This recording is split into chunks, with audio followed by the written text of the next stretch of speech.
Assalamualaikum and good morning.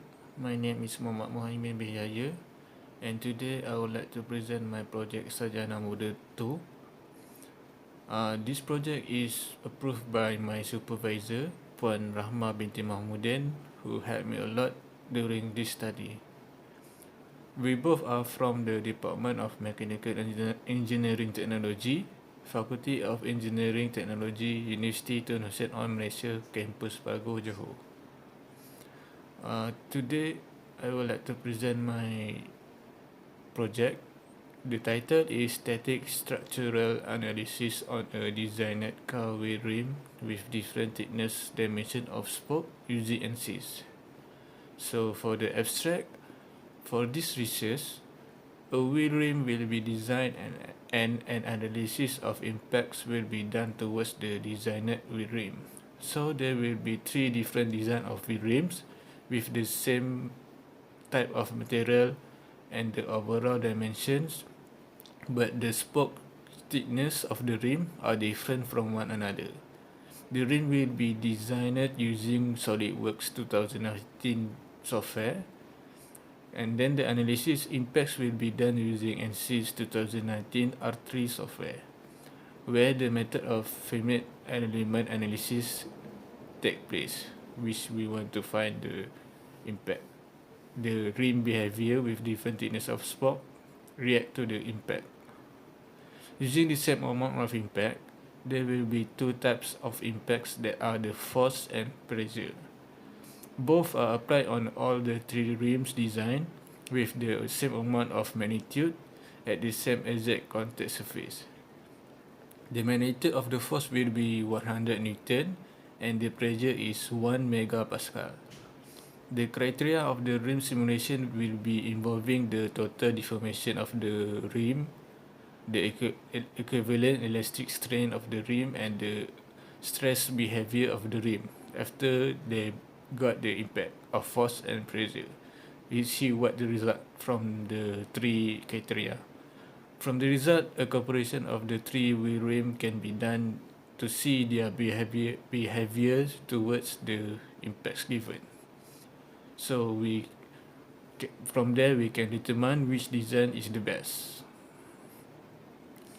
So for the introduction of the study, a wheel is a very important and crucial component of a vehicle, especially for a automobile car because it is the most used type of vehicle used.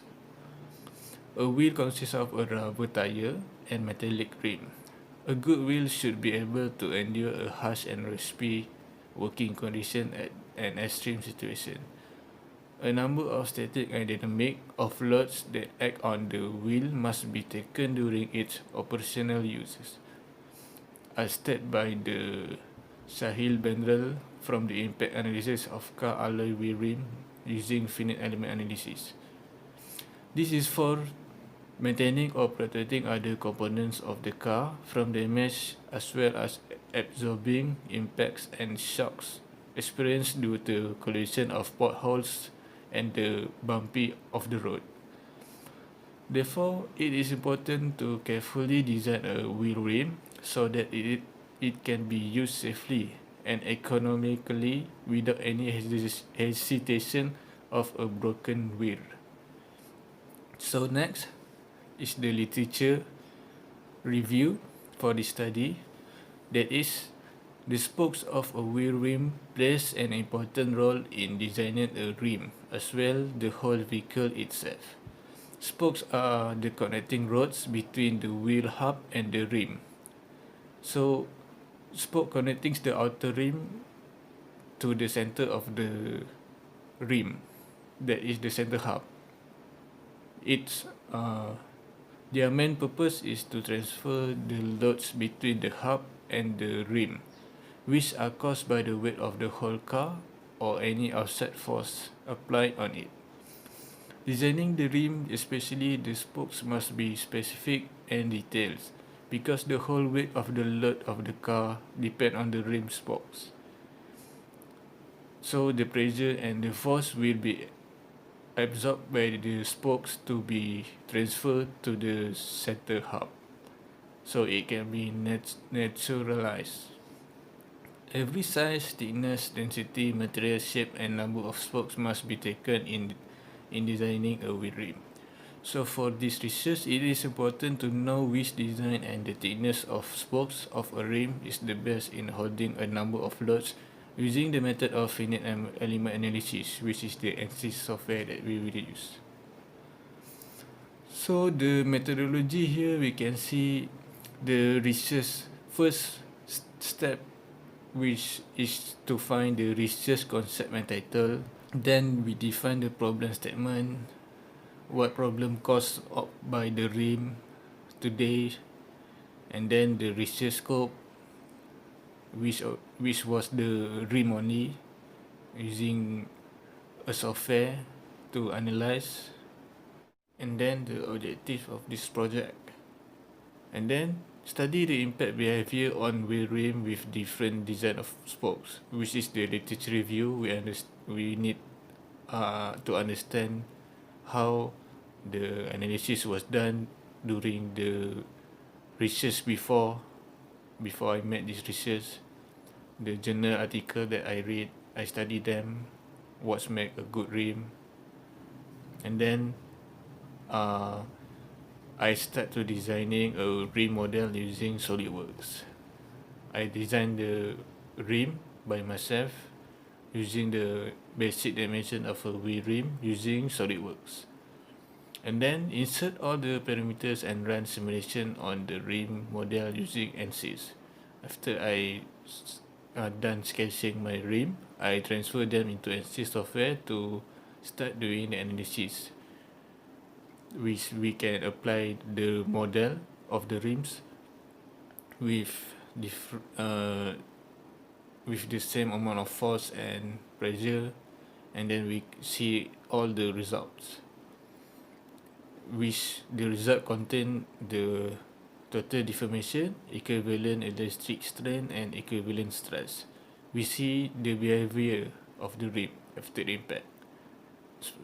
There we all the result is viewed on the ANSYS software, and then we analyze the impact parameters on the rim and collect the data. We from the data we analyze them, what makes the rim has different results, and then we receive the data. If the result is not meet our requirement, we do it again to insert all the parameters and run simulation again. If the data and the result is expecting to be and meet our requirement of the objectives, we start to analyze the data that we get, and we discuss in the result and discussion section. Lastly, we make the conclusion of the project. So the result and discussion, as we can see here, there is two types of impacts that been applied on the rim. That is the force with 100 Newton and the pressure with 1 megapascal. This force and pressure will be applied on the same surface of the rim, all the three rims. Remember that the rim has the same type of material, that is the aluminum alloy. And then we can see here that the spoke thickness is 10.25 millimeters, 22.25 millimeters, and 28.25 millimeters. So for the force applied on the rim, we can see that the most number of total deformation is the force. For the force is the rim model with 10.25 millimeters. And the pressure, the highest amount of total deformation is also the rim model with 10.25 millimeters. We can see the higher the number of total deformation, the better the design. So we can see that 10.25 millimeters of rim model is the highest number for both pressure and force. And then the equivalent elastic strains, the highest is the model with 28.25 millimeter of rim model, and for the pressure, it this the same amount of equivalent elastic strains, both are win by the rim model with 22.25 and 28.25 millimeter of rim model. So basically, the lesser the amount of equivalent elastic strain, the better the design. And then the equivalent stress in megapascal, the lower the stress, the better the design, because it can absorb the most amount of impact without damaging them. So we can see here the lowest fall force is the model rim with 10.25 millimeters of spoke thickness, and also the pressure, the 10.25 millimeters of spoke rims win is win as the lowest. So lastly, the safety factor, the higher the amount of safety factor, the better the design. We can see here 10.25 millimeter spoke thickness win both for force and pressure, has the highest amount of safety factor. Safety factor we get from the properties of the rim, that is aluminium alloy, which is the yield strength, and then we divide it by the amount of stress. We can see that rim model with 10.25 millimeter has the highest amount. So from the result, the rim design plays an important factors that made the rim models has different static structural analysis. What is meant by design is the spoke thickness that are different. The other geometric dimension of the rims are all the same as we know, and the material also, which is the aluminum alloy. We can see that even a slightly little difference of the spokes thickness can affect the behavior of the whole rim when applied on them the impacts. Note that spoke rim plays an important role for the whole design of the wheel rim, because all the pressure that come from the outside layer of the rim will be absorbed by the spokes to be neutralized towards the center hub of the rim. So what makes the rim model with spoke thickness of 10.25 millimeter a good rim based on the result that analysis that we see before? Is that the rim spoke with of 10.25 millimeters has the consistent shaped spokes. The rim model with the 10.25 spoke thickness, the shape of the spoke from the top to the end is consistent with almost the same thickness as the top side of the spoke. This will be easier for the force and pressure to be transferred from the outer layer of the rim to the center hub without any problem, because the impacts travel smoothly along the spokes. So for the conclusion at the end of the research study, based on the result analysis obtained, it can be concluded that the wheel rim with 10.25 millimeter thickness of spoke is the most strengthened out of the two other wheel rim design. It can hold and absorb most amount of impact of force and pressure. The maximum total distribution has the highest and the lowest amount of stress in response to the impacts. The safety factors also was the highest among the rim models, which means the rim is more reliable and more sustainable. So that's all for me. Thank you.